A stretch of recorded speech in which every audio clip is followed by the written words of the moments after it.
আকাশপথ নাকি স্থল সীমান্ত, কোন পথে বাংলাদেশে ফিরবেন সাবেক প্রধানমন্ত্রী শেখ হাসিনা?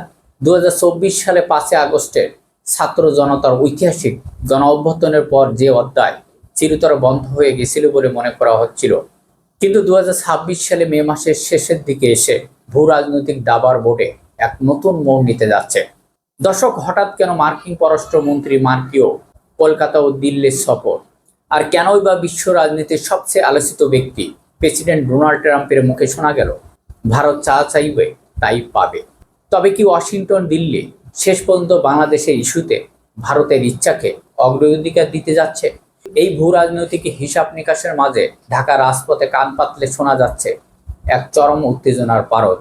আজ আমরা বিশ্লেষণ করব কি ঘটছে পদ্মার আড়ালে। বিগত প্রায় 1.5 দশক ধরে বাংলাদেশের শাসন করার পর গণ অভ্যুত্থানের মুখে ভারতে আশ্রয় নিতে বাধ্য হন সাবেক প্রধানমন্ত্রী শেখ হাসিনা। দীর্ঘ 2 বছর ধরে তিনি ভারতে অবস্থান করছেন, কিন্তু 2026 সালে মে মাসে এসে আন্তর্জাতিক অঙ্গনে এমন কিছু ঘটনা ঘটছে যা ঢাকা রাজনৈতিক মহলকে ভাবিয়ে তুলছে। দর্শক, মার্কিন পররাষ্ট্রমন্ত্রী ভারতের সফর এবং ট্রাম্প প্রশাসনের দিল্লি ঘেঁষা নীতি কি শেখ হাসিনার জন্য কোনো পরিবর্তনের রাস্তা তৈরি করছে? আন্তর্জাতিক বিশ্লেষকরা বলছেন, দিল্লি হয়তো মার্কিন প্রশাসনকে বোঝাতে সক্ষম হয়েছে যে বাংলাদেশে তাদের স্বার্থ অক্ষুণ্ণ রাখতে শেখ হাসিনার একটি রাজনৈতিক পুনর্বাসন প্রয়োজন। আর এই পুনর্বাসনের জন্য তারা বেছে নিতে পারে বিনাপোল স্থলবন্দর কিংবা ঢাকা হজরত শাহজালাল আন্তর্জাতিক বিমানবন্দর। কিন্তু প্রশ্ন হচ্ছে, বাংলার মাটি কি এই ফেসিবাদদের পরিবর্তন মেনে নেবে? আন্তর্জাতিক মহলে যতই দাবার চাল দেওয়া হোক না কেন, বাংলাদেশের মাটিতে এই প্রতিক্রিয়া অত্যন্ত ভয়াবহ। বিশেষ করে বাংলাদেশ জামাত ইসলামের এই ইস্যুতে দেশের প্রতিটি কোণায়, মাঠ পর্যায় থেকে শুরু করে কেন্দ্রীয় পর্যন্ত সবচেয়ে শক্ত অবস্থান গ্রহণ করছে।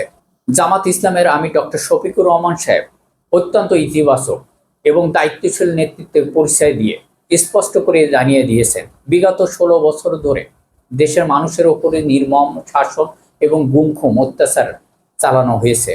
ডক্টর শফিকুর রহমানের নির্দেশনায় জামাতের আজ দেশের সার্বভৌমত্ব রক্ষার এক প্রতীক। আন্তর্জাতিক কোনো মহল যদি মনে করে থাকে যে পদ্মার আড়ালে সমঝোতা দিয়ে খুনি হাসিনাকে বাংলাদেশে ফিরিয়ে আনা যাবে, তবে তারা বোকার স্বর্গে বাস করছে। জামাতের শক্ত অবস্থান আজ কোটি মানুষের স্পষ্ট বার্তা, ফেসিবাদদের ঠাঁই এই বাংলায় আর হবে না। কিন্তু এই মুহূর্তে রাজনৈতিক মহলে একটি বড় গুঞ্জন বা প্রশ্নের দানা বাঁধছে। দেশের অন্যতম প্রধান রাজনৈতিক দল বিএনপি কি আওয়ামী লীগের সাথে হাত মিলাচ্ছে? কোনো অদৃশ্য শক্তির ইশারায় তারা কি সমঝোতার রাজনীতিতে পা বাড়াচ্ছে? আজ 18 কোটি সাধারণ জনগণ, দেশের তরুণ প্রজন্ম অত্যন্ত সজাগ। যদি বিএনপি বা অন্য কোনো রাজনৈতিক দল সাময়িক ক্ষমতার লোভে কিংবা আন্তর্জাতিক চাপের মুখে আওয়ামী লীগের সাথে হাত মিলায়, তবে তাদের এই দেশের মাটিতে গণধিক্কারের মুখোমুখি হতে হবে। ক্ষমতার ভাগাভাগি বা সমঝোতার রাজনীতি জুলাই শহীদদের রক্তের সাথে বেইমানি ছাড়া আর কিছুই নয়। আর এই বেইমানি বাংলাদেশের মানুষ কখনো বরদাস্ত করবে না। এই বাংলাদেশ এখন 2024-এর পূর্বের বাংলাদেশ নয়, এটি 24-এর গণ অভ্যুত্থানের পরবর্তী এক নতুন স্বাধীন বাংলাদেশ। 18 কোটি সাধারণ জনগণ, এই বিশেষ করে দেশের সাহসী তরুণ প্রজন্ম যারা বুকের তাজা রক্ত দিয়ে স্বৈরাচারকে তাড়িয়েছে, তারা আজও রাজপথে প্রস্তুত। যদি কোনো মহল শেখ হাসিনাকে স্থলপথ বা আকাশপথ সীমান্ত দিয়ে বাংলাদেশে পুনর্বাসন করার চেষ্টা করে কিংবা কোনো দল তাদের সাথে আপোষ করে, তবে এই দেশের তরুণ সমাজ আবারও রাজপথে নেমে আসবে। 24-এর জুলাই বিপ্লবের মতো আরও একটি ঐতিহাসিক রণক্ষেত্র বা নতুন বিপ্লব তৈরি করতে এই তরুণরা 1 সেকেন্ডও দ্বিধা করবে না।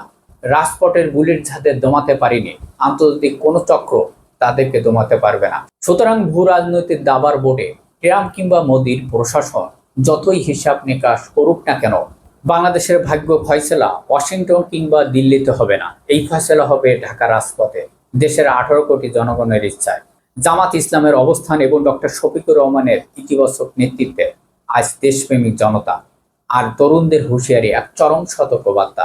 শেখ হাসিনা কোন পথে ফিরবে? এই প্রশ্নের উত্তর একটাই, যদি তিনি আসেন তবে তাকে আসতে হবে একজন খুনি আসামি হিসাবে আদালতের কাঠগড়ায় দাঁড়ানোর জন্য, কোনো রাজনৈতিক পুনর্বাসনের জন্য নয়।